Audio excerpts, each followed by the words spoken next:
ನಾನೇನೋ ಬಾಲಿವುಡ್ ರಣಬೀರ್ ಕಪೂರ್ ತರ ಫಿಲಮ್ ಅಲ್ಲಿ ವ್ಲಾಗ್ ಮಾಡ್ಕೊಂಡು ಹಂಗೆ ಬರ್ತಾ ಇದ್ದೆ. ಅಲ್ಲ ಸರ್ ಇಲ್ಲಿ ವಿಡಿಯೋ ಮಾಡಂಗಿಲ್ಲ ಅಂತ ಹೇಳಿ ಅಜ್ಜಿ ಮಾಡ್ಬಿಟ್ರು. ಹೋಗ್ಲಿ ಬಿಡು ಅಂತ ಮನ್ಸಿಗೆ ನಾನೇ ಸಮಾಧಾನ ಮಾಡ್ಕೊಂಡು ಹಂಗೆ ಮುಂದಕ್ಕೆ ಹೋಗ್ತಿದ್ದೆ. ಅಲ್ಲಿ ನೋಡಿದ್ರೆ ಉಲ್ ಚೆಕಿಂಗ್ ಏನಕ್ಕೆ ಅಂತ ನೋಡಿದ್ರೆ ಅಲ್ಲಿ ಯಾರೋ ಡೆಲ್ಲಿ ಯಾರೋ ಬಾಂಬ್ ಬ್ಲಾಸ್ಟ್ ಮಾಡಿ ಟೆರರಿಸ್ಟ್ ಚೆಕಿಂಗ್ ಹೋಗಿ ನಿಂತ್ಕೊಂಡೆ. ಚೆಕ್ ಇನ್ ಬ್ಯಾಗ್ ಹಾಕಿ ಇಷ್ಟುದ್ದ ಬ್ಯಾಗ್ ನೋಡ್ಬಿಟ್ಟು ಅವನೇ ಟೆನ್ಷನ್ ಆಗ್ಬಿಟ್ಟ. ಸ್ಕ್ಯಾನ್ ಮಾಡಿದ ತಕ್ಷಣ ಸರ್ ಇದಿದ್ಯಾ ಅದಿದ್ಯಾ ಅಂತೆಲ್ಲ ಕೇಳಿದ್ರು. ನಾನೇನೋ ಸಿಕ್ಪಾಕಿದಿಲ್ಲ ತುಂಬಾ ಅಂದ್ಬಿಟ್ಟಿದ್ದೆ. ಸರ್ ಮತ್ತೆ ಅದೆಲ್ಲ ಸೈಡಿಗೆ ತೆಗ್ದಿಡಿ ಅಂತ ಹೇಳಿದ್ರು. ಸರ್ ಇದಂಗ್ ಬೇಕು ಸರ್ ಅಂದಿದ ತಕ್ಷಣ ಇಲ್ಲ ಸರ್ ಇದು ಅಲಾವ್ ಇಲ್ಲ ಸರ್ ಅಂತ ಹೇಳಿದ್ರು. ತಿರ್ಗಾ ಅಲ್ಲೂ ಬೇಜಾರಾಯ್ತು. ನಮ್ಮ ಕನ್ನಡದ ರಾಮೇಶ್ವರಂ ಕೆಫೆ ನಮ್ಮ ಬೆಂಗಳೂರು ಏರ್ಪೋರ್ಟ್ ಅಲ್ಲಿ ನೋಡಿ ತುಂಬಾ ಖುಷಿ ಆಯ್ತು. ಒಂದು ದೋಸೆ ತಿನ್ಕೊಂಡು ಆರಾಮಾಗಿ ಆಚೆ ಬಂದೆ. ಅಷ್ಟ ಅಂತ ಫ್ಲೈಟ್ ಬಂದ್ ನಿಂತಿತ್ತು.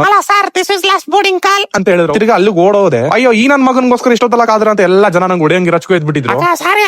ಸಾರಿ ಸರ್ ಅನ್ಕೊಂಡು ಮನ್ಸಲ್ಲಿ ಅನ್ಕೊಂಡು ಹೋದೆ. ಮಕ ಹಿಂಗ್ ಇಟ್ಕೊಂಡು ಅವ್ರು ಏನ್ ಮಾಡ್ತಾರೆ ಅಂತ ಅರ್ಥ ಆಗ್ಲಿಲ್ಲ. ಆದ್ರೆ ಅವ್ರಿಗೆ ನೋಡ್ತಾರೆ ಏನೋ ಒಂಥರ ಖುಷಿ ಆಗುತ್ತೆ. ಡೆಲ್ಲಿ ಲ್ಯಾಂಡ್ ಆಯ್ತ ತಕ್ಷಣ ಕನೆಕ್ಟಿಂಗ್ ಫ್ಲೈಟ್ ಇದ್ ಮಾರ್ನಿಂಗ್. ನಾವು ಮಿಡಲ್ ಕ್ಲಾಸ್ ಏನಿರುತ್ತೋ ಇರಲ್ಲ ಗೊತ್ತಿಲ್ಲ. ಆದ್ರೆ ಕ್ರೆಡಿಟ್ ಕಾರ್ಡ್ ಅಂತೂ ಇದೇ ಇರುತ್ತೆ. ಲಾಂಚ್ ಆಗ್ಸೋದಕ್ಕೆ ಕಾರ್ಡ್ ಕೊಟ್ಟೆ. ಒಂದು ಕ್ರೆಡಿಟ್ ಕಾರ್ಡ್ ಸರ್ ಇದಾಗಲ್ಲ ಸರ್ ಅಂತ. ಇರಿ ಸರ್ ನನ್ನ ಹತ್ರ ಇನ್ನೊಂದು ಕಾರ್ಡ್ ಇದೆ ಸರ್ ಇದು ಅಪ್ಲೈ ಆಗುತ್ತೆ. ಆದ್ರೆ ₹2 ಕಟ್ ಆಗುತ್ತೆ ಸರ್. ₹2 ಬೇಡ ₹100 ಕಟ್ ಮಾಡ್ಕೊಳ್ಳಿ ಸರ್ ತೊಂದ್ರೆ ಇಲ್ಲ. ನಾನು ಅಂತ ಏನು ತಿನ್ನಲ್ಲ. ನಮ್ಮ ಮದರ್ ಇಂಡಿಯಾ ಕಟ್ಟಿರೋದ್ ಪಲಾವ್ ನ ತಿನ್ಕೊಂಡು ಚಿತ್ತಾಗಿ ಮಲ್ಕೊಂಡ್ಬಿಟ್ಟಿದ್ದೆ. ಬೆಳಗ್ಗೆ ಆಯ್ತು ಗೊತ್ತಲ್ಲೂ ಇಡ್ಲಿ ಹಾಕೊಂಡ್ ಬಂದ್ ಕೂತು. ಸೊ ಗೈಸ್ ನೆಕ್ಸ್ಟ್ ಎಲ್ಲಿ ಲ್ಯಾಂಡ್ ಆಗ್ತೀನಿ ಎಲ್ಲಿಗೆ ಹೋಗಿದ್ದೀನಿ ಅಂತ ನೋಡೋದಕ್ಕೆ ನೆಕ್ಸ್ಟ್ ವಿಡಿಯೋ ವೇಟ್ ಮಾಡಿ. Until then follow your brother the roaming Rao. Thank you.